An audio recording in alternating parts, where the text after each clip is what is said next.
Good evening, everyone. Welcome to another episode of Jonhson Mclang Show, episode 36 of 100. I hope everyone had a great Tuesday. I had a great Tuesday. I don't know if it's 36 or 37, but I hope everyone had a good Monday this week, and I had a good Monday as well. I hope everyone also had a great Tuesday. So let's get started, everybody. First story of the day is woke gender curriculum pushed on kids in America's biggest city schools. So I guess there's some woke curriculum, which we knew that that was happening in school districts. Now, my school district in my local area, we have three school districts in my county, where I live. Now, I haven't heard of any critical race theory or anything like that, or I haven't really heard pronouns or whatever. I haven't heard any horror stories about woke curriculum in my area schools in my area, which is wonderful. I have heard of a support group for LGBTQ plus, but that's only for students that are wanting to do it.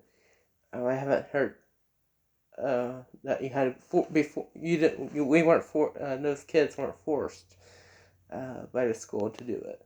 It was just an opportunity for people that may be lesbian or gay to have support from the district, from a counselor. But the students in that school district weren't forced to do it. I heard other stories where other states and stuff, like California, like school districts, like big school districts or small districts in California, like public school districts in California, were forcing kids to become gay or lesbian, which is not good, in my opinion. But I have heard of a gay support program in a district in my area, which I don't care too much about it. I'm glad I'm not being forced to do it. I feel like if you're not forced to do the club or forced to support people for whatever, LGBTQ plus, like, I support people that have, gay or lesbian. I support people that way. I disagree with them, no, but I care about them. I care about all. I love all humans in the world. Do I disagree with humans in the world all the time? Yeah, most people I disagree with, but I care about them.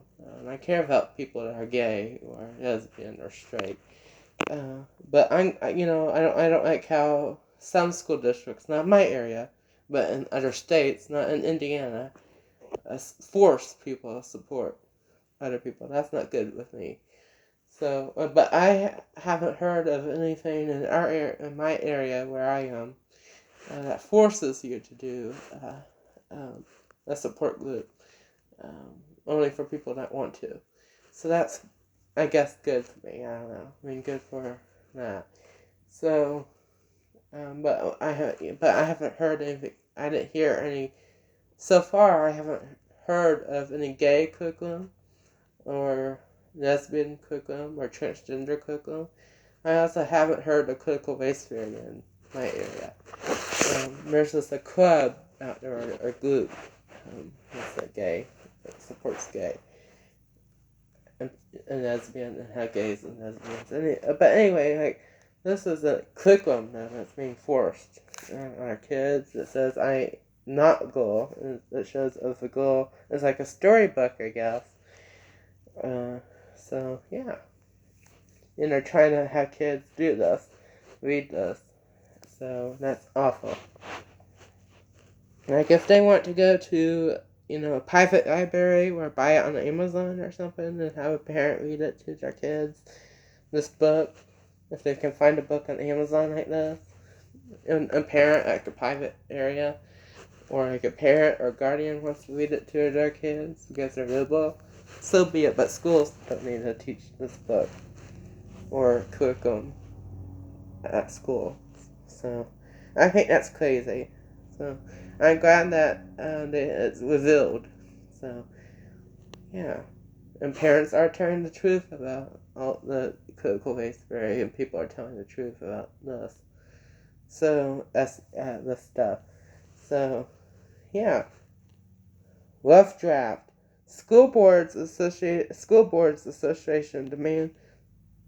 demanded Biden use military force. Oh my God, on parents. So remember earlier this school year, this 2021-2020 school year, when parents were talking out against critical race theory and teaching about gay things to K-12 kids, and also with masks, maybe sometimes vaccination in some areas, but not in my area. There's no vaccination in my area. But some schools in different states were talking about vaccinations and masking, and some did do the masking. I don't think they did. I don't think any school district in America did vaccine. They also talked about testing, and the parents were speaking out against it, which is fine. But the School Board Association in America didn't like that parents are speaking against masking in their agenda for public school, and some school do. But okay, and parents are speaking against this because which is great. And remember earlier this school year they wanted action by Biden, and apparently they wanted military action, which is crazy and a violation of free speech. Thank God that the military did not get involved. Because I think that would be ridiculous if the military would have to get involved with schools for just having parents do freedom of speech, which they didn't like the freedom of speech. But I guess they wanted military action, but they didn't get it. So, but it's even finding out a couple months later that they wanted military action at these school board meetings. Crazy. I know that there's police officers at board meetings and stuff. But military, I think that's ridiculous. So, and the fight for freedom of speech in our America today in present day America is stronger. It should be stronger than before. So, parents need a voice. And parents deserve a voice. Okay, this is crazy. House invasion. Socialist candidate for America midterms calls for 1 million people to break into empty houses. So I guess this candidate right here is a Democrat, a socialist, that's running for Senate or the House. I don't know who this is. I guess she's running for Congress, and either for state Congress or for U.S. Congress. I don't know. I don't know the full details on this, but I just read it today on Fox. I think that's ridiculous. Someone that's running for Congress, or whatever, or a governor, or whatever they're trying to do, or city council, and saying, whatever they're trying, this lady, I just showed you, I'm going to show her again, that she's running for Congress. I don't know what her name is, but she needs to stop what she's doing right now. Saying to break into empty homes. That's ridiculous. People need to find a job, not quit. I don't like when people quit. It has to have a good reason to quit. But some of these people just want to quit to get money, whatever, or not want to work. They're not breaking into homes. They need to get a job, get money like everyone else does, and buy themselves a house. So, or used to rent a house, not break into an empty house. That's not a way to end homelessness, okay? I think that's crazy and shocking, and talk about a January 6th invasion.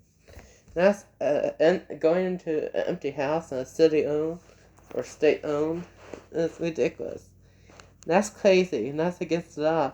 And this Democrat here, not him. Well, but she's running for Congress, and she's telling people in her area, in her district, to walk in people's houses.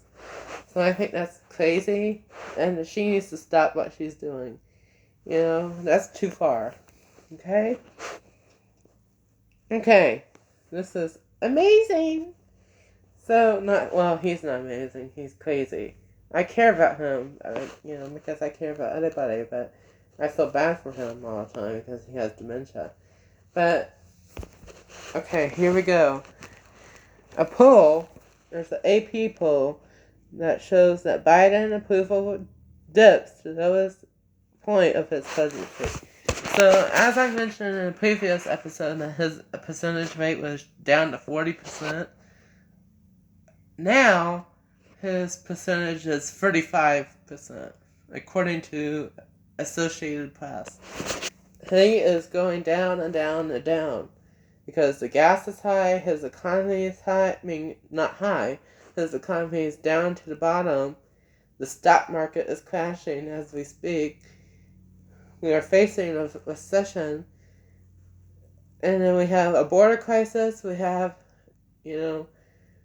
what else? We have a crime problem, a severe crime problem, we have homelessness, which no one can really solve homelessness. Well, they could, but I have ideas about that. But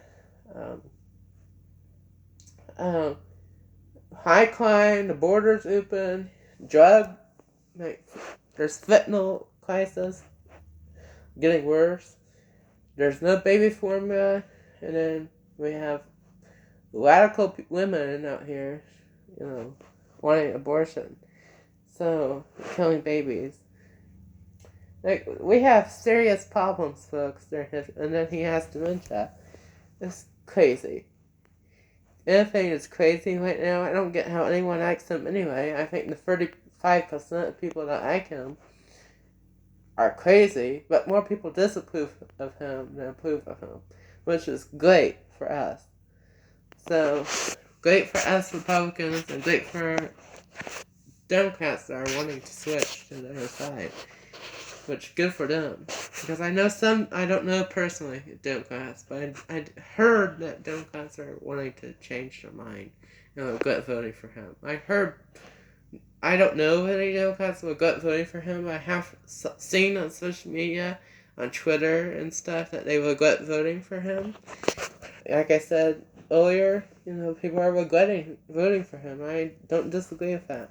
So, they should regret voting for him. And they need to think about it for midterms and think about it for 2024. Also, so his approval ratings at 30%, 35%. I think those nut jobs that approve of him need to think about it. Think about what they're doing. Why, they're crazy. But that's a good thing, because 35 is really low and not good for him, which is good for Trump and good for us. So, okay, let's see. Now, I want to talk about something else. Recently, the last couple of days, we have seen a new virus, monkeypox. Now there's some theories going on that it was in a vaccination, which it could be, but I'm not for sure. That could be false. That probably is false. I aren't for sure, but I do know, and this is confirmed, that we have monkeypox. Now I wonder if the government is trying to do something with this too. However, I do have some good news about the monkeypox, and this is from Biden himself. I don't know if I trust it or not, but he says that President Biden says that monkeypox quarantines aren't necessary in the U.S. So, read that now.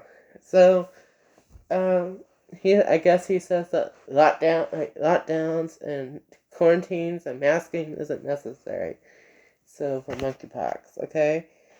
So that's good to know that we're not gonna have another lockdown. So that's good. So he said that quarantine's not necessary, which is good for me. So that's good news. I wonder what the government is trying to do with monkeypox. There has to be a plan, but it's good to know that quarantine is not necessary. And I'm surprised that Dr. Fauci is not talking about this already. But anyway, so that's good news. So I'm curious about this monkeypox. Some people say it was around the 1950s, and they already have a vaccination for it, so that's another reason why I don't think there's going to be a lockdown, because we already have treatment for it. So, under the COVID, quote unquote. Okay. So, but yeah, that's good news that, he don't think quarantine is necessary. If he ever changes his mind, we got proof right here. So, he said that it's not necessary. So if he ever backs up, if he backtracks or something, it goes a different way with it, then we'll know. Okay, so thank you all so much for watching today's Jonhson Mclang Show, and I'll see you on Thursday. Bye, guys.